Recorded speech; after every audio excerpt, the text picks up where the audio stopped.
दोस्तों नमस्कार। इस समय आप हमारे साथ सीधा जुड़ रहे हैं IBN24 पर और मैं हूं आपका दोस्त आकर्षण उपल। जैसा कि आप जानते हैं कि बजाज फाइनेंस के खिलाफ लगभग पूरे देश में गुस्सा पूरे उफान पर है, उबाल पर है। ग्राहक अपनी शिकायत को लेकर कंपनी के दफ्तर जाते हैं, कंपनी उनकी कोई सुनवाई करती नहीं है। ऐसे में सवाल उठता है कि आखिर लोगों को कोई राहत देगा तो आखिर राहत देगा कौन। इसी कड़ी के बीच में आज आपसे एक ऐसा बड़ा उदाहरण आपको दिखाने वाला हूं, ऐसा मामला आपसे शेयर करने वाला हूं जो मेरे खुद के साथ जुड़ा हुआ है। मुझे इंसाफ लेने में दोस्तों 8 साल लग गए। कितने? 8 साल। मेरा जो सिबिल एक फ्रॉड लोन के तहत करनाल के एक डीलर और बजाज ने खराब किया था, 8 साल बाद मैं उसे ठीक करवा पाया। मैंने आपसे कल कहा था कि मैं बजाज की धोखाधड़ी के खिलाफ एक बहुत बड़ा मामला आपके सामने रखूंगा, दस्तावेज के साथ रखूंगा। वो दस्तावेज आज मेरे पास है और वो मैं आपको जल्दी दिखाने वाला हूं। इससे पहले कि जो लोग मेरे साथ जुड़ रहे हैं, मैं उन्हें 2 बातें याद करवा दूं। एक, कभी भी 0% ब्याज के लालच में नहीं पड़ना दोस्तों। नंबर 2, हमेशा अगर आपको फंसाएंगे तो कागज फंसाएंगे, अगर बचाएंगे तो कागज फंसाएंगे। और 8 साल बाद अगर मुझे इंसाफ मिला, 8 साल बाद मैं बजाज से लड़ाई जीता तो रिकॉर्ड की बदौलत। हालांकि उस रिकॉर्ड के कुछ पन्ने फट चुके हैं, फिर भी मेरे पास वो रिकॉर्ड आज भी है, कल भी था और आगे भी रहेगा। सबसे पहले मैं आपको दिखाऊं कि बजाज आपको फंसाता कैसे है। दोस्तों इस तरह के, ये देखिए 2011 का अखबार है। कलर से आपको लग रहा होगा कि काफ़ी पुराना है। ये पुराना अखबार, ये करनाल का एक अखबार है 2011 का। इसके अंदर एक विज्ञापन छपा हुआ है, ध्यान से देखिए, जिस पे लिखा है कि 0% ब्याज पर आप ये प्रोडक्ट खरीद सकते हैं। इसके साथ एक और अखबार है मेरे पास, ये भी 2011 का ही है। इसके ऊपर भी यही लिखा है 0% लोन मिला, एक ही छत के नीचे माइक्रोवेव ओवन का मेला लगा हुआ है। ये मेला ऐसा था जिसने मेरा भी मेला निकाल दिया और ना जाने कितने हजारों लाखों लोगों का मेला निकाल दिया। ये पारस ट्रेडर है, मॉडल टाउन की एक जानी मानी फर्म है। इन्होंने ये विज्ञापन दिया था। मैं इनके पास वर्ष 2011 में एक माइक्रोवेव ओवन खरीदने के लिए गया था। मैंने इन्हें 9800 रुपये की पेमेंट करनी थी, जिसका जब मैं इन्हें चेक काट के देने लगा तो मेरे पास एक लड़का आता है जो मुझे कहता है कि सर आप 9800 रुपये की पेमेंट मत दीजिए, आप हमें 980 रुपये के हिसाब से 10 चेक दे दीजिए, हम आपका 0% पे फाइनेंस कर देंगे। ये देखिए, ये मेरे पास उस टाइम की रसीदें अभी तक संभाल के मैंने रखी हुई हैं। अक्सर लोगों का रिकॉर्ड गुम हो जाता है, लेकिन मैं रिकॉर्ड को संभाल के रखने का आदी हूँ। जो मोबाइल का कनेक्शन दोस्तों मैंने 2003 में ख़रीदा था, उसका फॉर्म आज भी मेरे पास अवेलेबल है। जो इंश्योरेंस पॉलिसी खरीदता हूँ, जिस बैंक में अकाउंट खुलवाता हूँ, कागज़ों के नाम पे मैं अगर किसी को भी कुछ देता हूं तो मैं उसकी एक प्रति अपने पास फोटोकॉपी के तौर पर या उसका एक एक्स्ट्रा प्रिंट आउट निकाल के अपने पास ज़रूर रखता हूं, क्योंकि मैंने आपको बता दिया कि अगर आपको फंसाएंगे तो कागज़ फंसाएंगे, अगर आपको बचाएंगे तो कागज़ बचाएंगे। सुप्रीम कोर्ट तक चले जाइए, आदमी की ज़ुबान की कोई वैल्यू नहीं है। अगर वैल्यू है तो दस्तावेज की है, कागज़ों की है, जिसके भरोसे मैं जल्द ही बजाज और बाकी जितने भी इसमें आरोपी हैं उनके ऊपर एक आपराधिक FIR दर्ज करवाने जा रहा हूं। जल्द ही वो FIR दर्ज होगी और आपके बीच में मैं उसके भी सबूत रखूंगा। तो ये देखिए, मैंने 1000 रुपये की एडवांस पेमेंट दी। टोटल जो प्रोडक्ट था वो 10,800 रुपये का था। 980 रुपये के मैंने 10 चेक इनको देने थे। जब मैंने इन्हें दोस्तों डॉक्यूमेंट दिए तो मेरे पास सिर्फ उस समय चेक था, एक राशन कार्ड की कॉपी थी, पैन कार्ड और लाइसेंस हमेशा मेरे पास होता है, वो मेरे पास था। इन्होंने मुझे कहा कि इसके अलावा कुछ और भी डॉक्यूमेंट चाहिए। मैंने कहा ठीक है, आप कल आइएगा और कल आकर मुझसे डॉक्यूमेंट ले लेना। ये मेरे पास नहीं आए, मेरा प्रोडक्ट की डिलीवरी लेट हो गई। उसके बाद मैं इनके पास पहुंचता हूं। मैंने इन्हें कहा जी मुझे आपने अभी तक प्रोडक्ट नहीं भेजा। इन्होंने कहा जी अभी आपकी वेरिफिकेशन नहीं हुई। मैंने कहा आप छोड़िए, मैं नगद यानी कि प्रोडक्ट लेने के लिए तैयार हूँ, आप मुझे मेरा प्रोडक्ट दीजिए। मैंने इनको कैश पेमेंट की और इन्होंने मुझे एक बिल काट कर दे दिया। उस बिल के ऊपर मैंने इनको मेंशन भी कर दिया कि kindly give documents and check back as Paras trader. क्योंकि उस समय मुझे ये नहीं पता था कि बजाज के पास मेरे डॉक्यूमेंट है। मैं पारस ट्रेडर को समझ रहा था कि Paras trader don't know how to give service and complete the promise and commitments. 6/10/2011 को मैंने इन्हें हस्ताक्षर करके एक ओरिजिनल कॉपी उन्हें दे दी और खुद के पास एक कॉपी रख ली है। मेरे पास उसका बिल भी मौजूद है। उसके बाद ये मेरे घर पे एक प्रोडक्ट भेज देते हैं, प्रोडक्ट मुझे रिसीव हो जाता है, लेकिन मेरे डॉक्यूमेंट मेरे पास नहीं आते। मैंने बजाज फिनसर्व के जो लोगों से बात की, उन्होंने कहा जी हमने तो आपके डॉक्यूमेंट हेड ऑफिस भेज दिए हैं। मैंने कहा कोई बात नहीं, आप मेरे डॉक्यूमेंट वापस मंगवा दीजिए।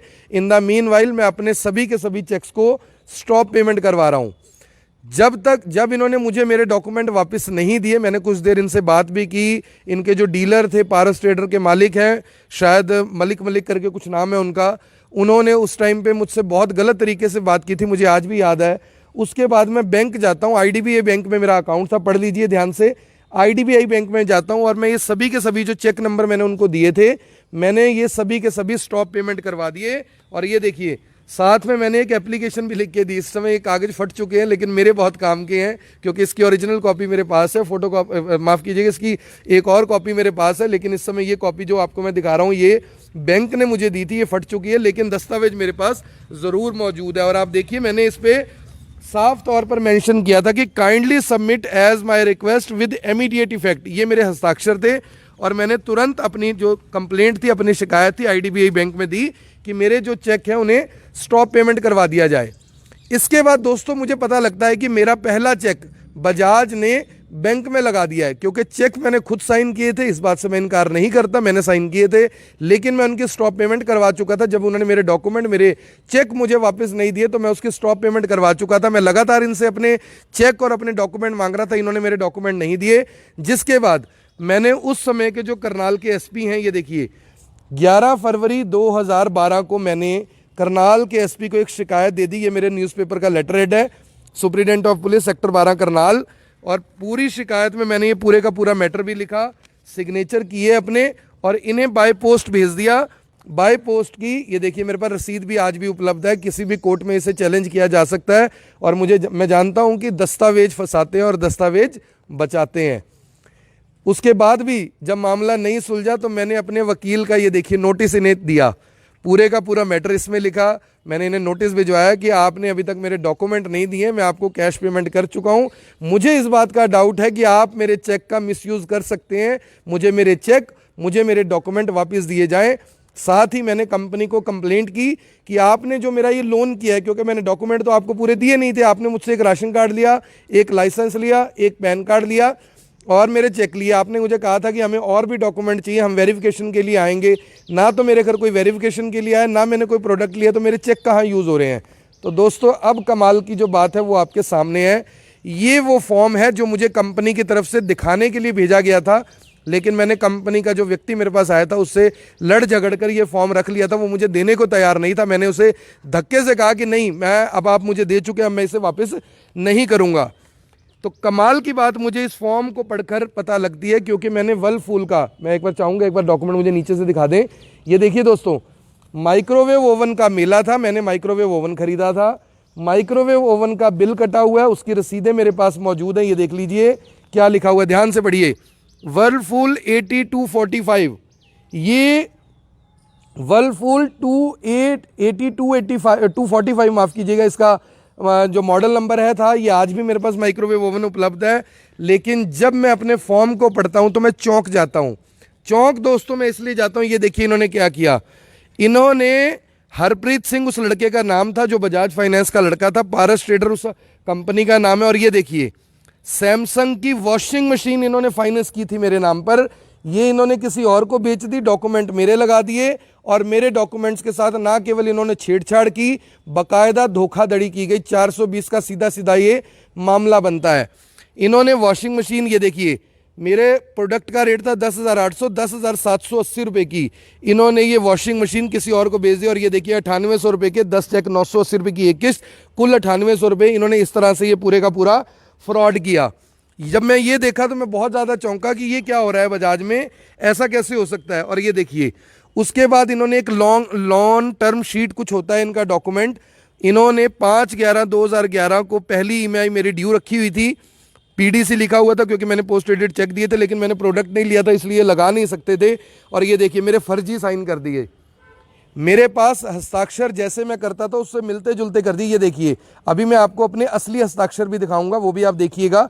ये मेरे डुप्लीकेट साइन थे, यानी कि इन्होंने मेरे घर पे आए बगैर, कोई डॉक्यूमेंट मुझसे लिए बगैर, मैंने इन्हें 3 डॉक्यूमेंट दिए थे, इसमें डॉक्यूमेंट भी ज़्यादा लगे हुए हैं। और ये देखिए ये वॉशिंग मशीन का बिल भी लगा हुआ है। ये देखिए दोस्तों 6 अक्टूबर 2011, मैं चाहूंगा एक बार वो फिर से बिल दिखाएं।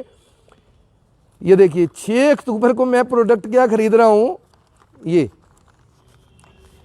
ये देखिए दोस्तों, 5 अक्टूबर को मैं प्रोडक्ट खरीद रहा था वर्लपूल की माइक्रोवेव ओवन मशीन। अगले दिन यानी कि 6 अक्टूबर को मैंने प्रोडक्ट क्या इनसे रिसीव किया, माइक्रोवेव ओवन। और ये मुझे क्या, मेरे नाम पे इन्होंने किस चीज़ का बिल काट दिया, वॉशिंग मशीन का बिल काट दिया, किसी और को बेच दी, धोखाधड़ी कर दी, पैसे उससे भी ले लिए, किस्तें मेरी भी लगानी शुरू कर दी।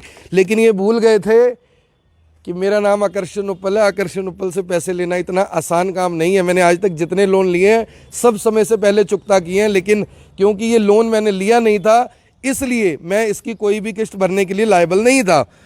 ये मेरा पैन कार्ड था, ये मेरा लाइसेंस था, और ये देखिए ये मेरा राशन कार्ड है। यहाँ पर भी इन्होंने मेरे फर्जी साइन कर रखे हैं।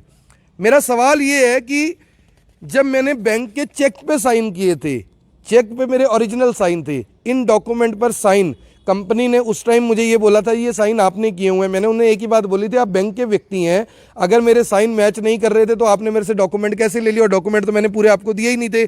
और ये देखिए ये इन्होंने मेरे से तब पूछा था कि आप क्या काम करते हो, मैंने कहा था मेरा करनाल रिपोर्टर के नाम से न्यूज़पेपर निकलता है। इन्होंने मेरा मोबाइल नंबर नोट किया था, करनाल रिपोर्टर नोट किया था, और मुझे कहा था कि हम कल आएंगे आपके पास और कल आकर आपके जो डॉक्यूमेंट है ले जाएंगे। मेरे घर पे कोई नहीं आया, मैंने नगद पैसे दिए। अगले दिन मैंने इनसे जो वर्लपूल का माइक्रोवेव ओवन था रिसीव कर लिया, मेरे घर पर उसकी डिलीवरी हुई थी। उसकी गाड़ी का नंबर भी मैंने नोट करके रखा हुआ है अपने पास, यानी उस गाड़ी का नंबर भी मेरे पास आज की तारीख में मौजूद है।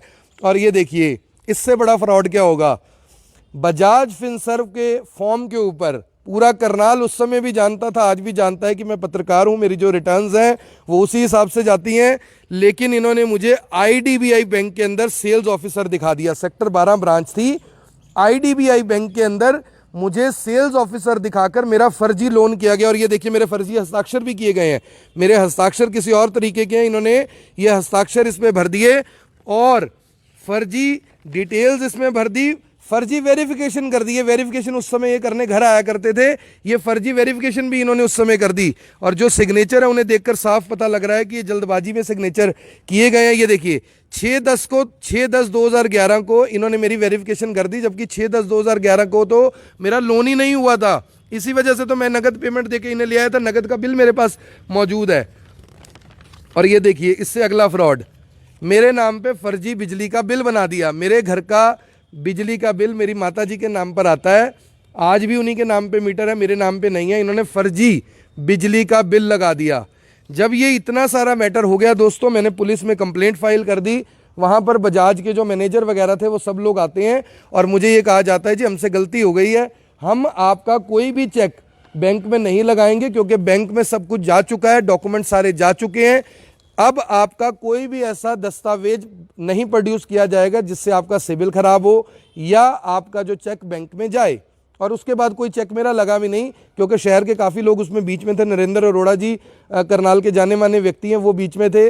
वो यानी कि उस समय पे दोनों तरफ से वो थे समझौता करवाने के लिए, उन्हें इस पूरे मामले का पता है।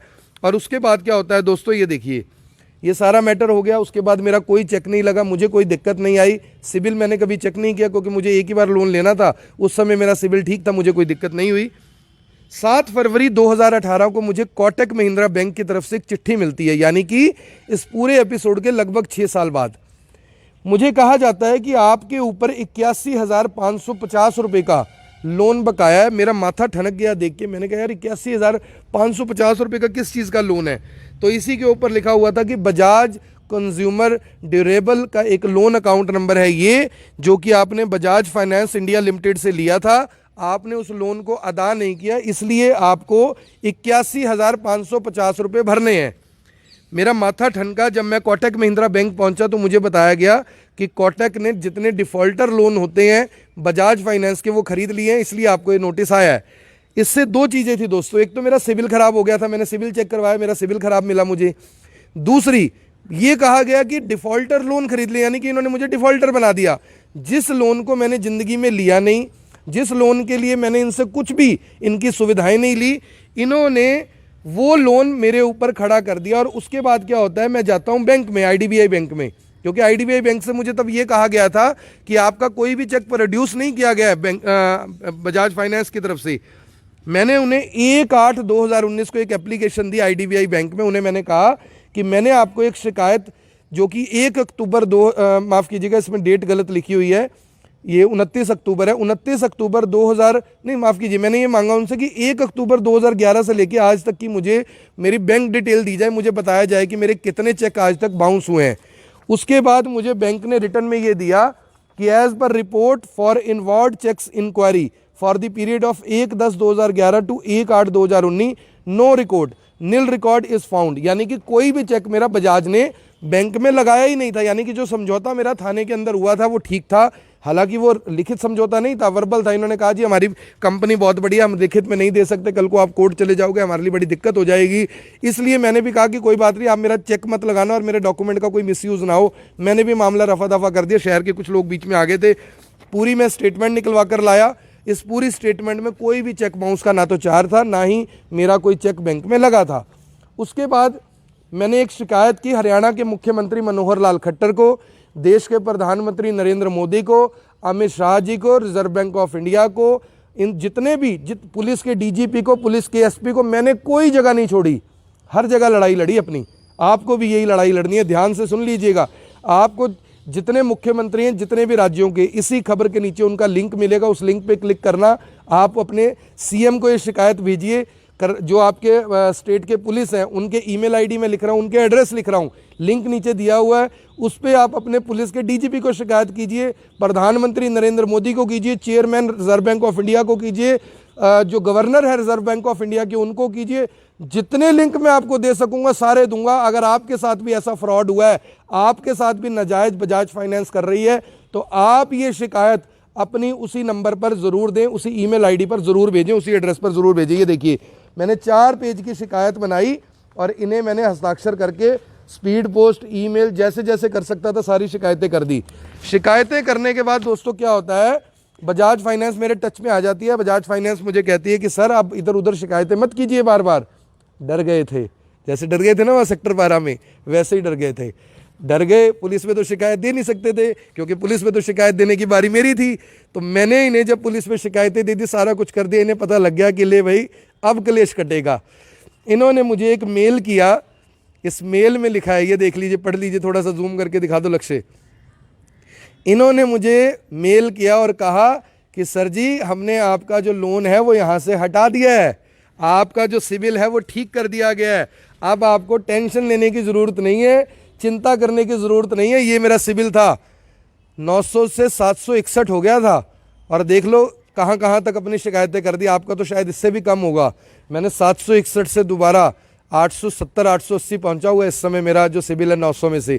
क्योंकि दोस्तों मैंने ज़िंदगी में कभी डिफ़ॉल्ट नहीं किया, मैं जितने पैसे देने होते हैं वक्त से पहले चुकाता हूँ, कभी मैंने डिफ़ॉल्ट नहीं किया।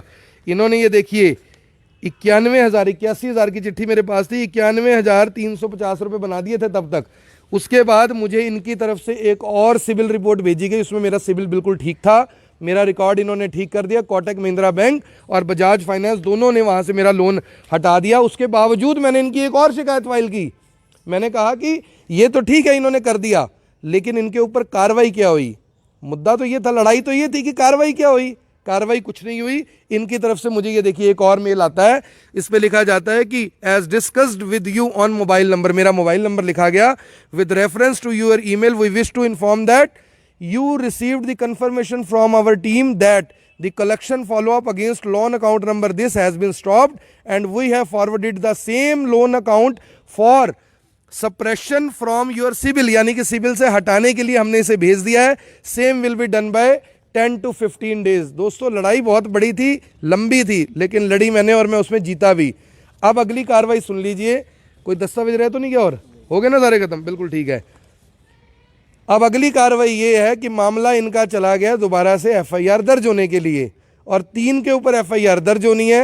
एक तो श्रीमान कोटक महिंद्रा बैंक वाले, एक होंगे बजाज फाइनेंस वाले, इनको तो बख्शने के बिल्कुल मूड में नहीं हूँ, क्योंकि इनको खबर करो तो धमकी दे दी जाती है, लोगों की आवाज़ उठाओ तो धमकी दे दी जाती है। कभी कहते हैं कि इसने आके हमारे ऊपर थूक फेंक दिया, हमें कोरोना का खतरा हो गया, कभी कहते हैं ये उल्लंघन कर दिया, कभी कहते हैं वो उल्लंघन कर दिया। आपकी आवाज़ उठाई तो क्या उल्लंघन कर दिया, इस बात का जवाब मुझे कमेंट्स में आप ज़रूर देना। और जो भी दोस्त इस खबर को देख रहे हैं दोस्तों, इस खबर को शेयर ज़रूर करना। ये जो आग है, ये जो चिंगारी है, ये रुकनी नहीं चाहिए। आग पूरे देश में फैल चुकी है बजाज के अगेंस्ट, क्योंकि बजाज की जो नाइंसाफ़ी है, मुझे याद है इनके जो पूर्वज होते थे, उनका शायद जमुना राम बजाज कुछ ऐसा नाम था उनका नाम डबो रहे हैं इनके अफसर। यानी इतनी बड़ी कंपनी, क्या काम कर रहे हो तुम, गरीब आदमियों को लूट रहे हो। टारगेट कौन है? 5,000 से लेके 15,000 वाला। अमीर आदमी के ऊपर इनका जोर नहीं चलता, पुलिस वाले पे जोर नहीं चलता, पत्रकार पे जोर नहीं चलता, वकील पे जोर नहीं चलता, पॉलिटिशियन पे जोर नहीं चलता। जोर चलता है गरीब आदमी के ऊपर। वो गरीब आदमी जिनके अकाउंट से इन्होंने 57 हज़ार रुपये काट लिए, वो लोग जो, मैं आपको बता दूं कि एक दिन में 14 बार ECS चेक लगाने का कोई कानून नहीं है, कोई कानून नहीं है। आपसे मेरी हाथ जोड़कर ये अपील है, अगर आपके साथ भी बजाज फाइनेंस या कोई भी कंपनी, बजाज से मेरी कोई निजी दुश्मनी या रंजिश नहीं है, लेकिन जो ये कर रहे हैं ना, 1.25 करोड़ लोग इस खबर को देख रहे हैं और अभी तक कोई कार्रवाई नहीं। आप सब लोगों से अपील है, जिसके साथ पंजाब, हरियाणा, दिल्ली, राजस्थान, गुजरात, उत्तर प्रदेश, मध्य प्रदेश, वेस्ट बंगाल, जहां पर भी गलत हो रहा है, अपने थाने में, चौकी में DGP को, CM को, होम मिनिस्टर को, प्रधानमंत्री को, राष्ट्रपति को, गवर्नर को, हर एक को शिकायत भेजो। एक एक शिकायत करो, 10-10 कॉपी उसके सबको भेजो, अकल टिकाने आ जाएगी। करनाल के अंदर भी मुझे एक वकील मिले जिन्होंने कहा है कि अगर 50 लोग इकट्ठे आ जाएं तो मैं उनका केस फाइल करने के लिए तैयार हूं, चाहे हमें हाई कोर्ट जाना पड़े, चाहे हम डिस्ट्रिक्ट कोर्ट जाना पड़े। अगर आप चाहते हैं कि आपकी लड़ाई कोई भी एक वकील लड़े, उस एक वकील को 50-50, 100-100 लोग हायर कर लीजिए और कोर्ट में केस डाल दो। इनकी नानी याद आ जाएगी, इनको पता लग जाएगा कि आकर्षण उपल के खिलाफ जो शिकायत दी थी वो आसान थी, लेकिन हज़ारों लोगों के खिलाफ शिकायत कहाँ से दोगे? यहाँ तो हज़ारों आकर्षण उपल खड़े हुए हैं। मेरी आप लोगों से यह अपील है कि इस खबर को देखने वाले दोस्तों, इस खबर को शेयर करना मत भूलना। ये मैं अपनी आवाज़ नहीं, मैं लड़ाई जीत चुका हूं, अब बारी आपकी है। अगर आपने इस खबर को शेयर ना किया, आपने इस खबर को 10 लोगों में, 20 लोगों में, 50 लोगों में, 100 लोगों में ना भेजा, तो इस खबर को करने का कोई फ़ायदा नहीं है। जीत जाएगी बजाज और हार जाएंगे आप। मैं तो फिर कल को किसी और के लिए खड़ा हो जाऊँगा। मेरे पास तो बहुत मुद्दे हैं। लोग कह रहे हैं क्या एक बजाज के पीछे पड़े हुए हो? अरे बजाज से जीत जाएंगे, बाकियों की अकल टिकाने आ जाएगी। बात ठीक है या गलत है? तो आप लोगों से ये हाथ जोड़कर अपील है, इस खबर को शेयर भी करें। मामला मैंने आपको बता दिया, 8 साल बाद जीता, लेकिन जीता ज़रूर। मुझे पता है कि कहाँ पे सुई चुभोएंगे तो दर्द कहाँ पर होगा। जितने मुख्यमंत्री हैं सबके ईमेल आईडी इसी के नीचे लिंक में दे रहा हूँ। जितने DGP हैं सारी स्टेट के, चाहे चंडीगढ़ हो, पंजाब हो, उत्तर प्रदेश हो, उत्तरांचल हो, मेघालय हो, अरुणाचल प्रदेश हो, सिक्किम हो, सबके ईमेल आईडी मैंने इसमें दे दिए हैं। सबको शिकायतें भेजो, इंग्लिश में भेजो, हिंदी में भेजो, गुजराती में भेजो, जो आपकी लैंग्वेज है उसमें भेजो। जब एक के बाद एक शिकायत आएगी तो पुलिस को, सरकार को, प्रशासन को ये पता लग जाएगा कि आप लोग कितने दुखी और कितने परेशान हैं। इसमें निराश होने की ज़रूरत नहीं है, ये लड़ाई हम जरूर जीतेंगे। बजाज कंपनी के अगर घुटने ना टिकवा दिए तो फिर बात करना, लेकिन ये करने के लिए आपको साथ देना पड़ेगा। हर शहर में, हर राज्य में, हर गाँव में एक आकर्षण उपल सामने आए, इनकी इस तरह की क्लास ले, डॉक्यूमेंट इनके लेके कोर्ट में जाए, पुलिस में जाए, DC को दे, MP को दे, विधायक को दे। अरे किस काम के हैं वो नकारा जो आपकी सुन नहीं रहे? किस काम के हैं वो लोग जिनको आपने वोट दिया था, आपकी सुन नहीं रहे? किस काम के हैं वो DC SP जिनको आपने अपने शहर में यानी फोटो में खिंचवा के, अरे भाई काम करने वाला तो ये है, जैसे हमारे करनाल के DC कर रहे हैं। निशांत कुमार यादव जी ने बयान दिया मेरे यानी कैमरे पर कि एक नहीं 1000 शिकायतें भी होंगी तो सबका रिजल्ट निकाल के हाथ में रखेंगे। यानी कि वो एक ऐसे व्यक्ति हैं, मुझे हिंदुस्तान में ऐसा DC आज तक देखने को नहीं मिला जो एक शिकायत को सुनकर ये बोले कि नहीं हम इसका समाधान करवाएंगे। करनाल के MP संजय भाटिया जी ने ये तो ज़रूर कहा कि मैं DO लेटर भेजूंगा, लेकिन साथ में ये भी कहा कि मुझे इस मामले का पता नहीं है। पॉलिटिशियन की आंखें वहाँ बंद हो जाती हैं जहाँ पे आपकी मेरी खुली रह जाती हैं। तो इसलिए आपसे अपील है कि किसी नेता को छोड़ना ना, किसी MP को छोड़ना ना, सबके पास जाओ। कल को कोई वो चुनावों के टाइम पे ये ना कह दे अरे भाई मुझे बताता मैं तेरा काम करवा देता।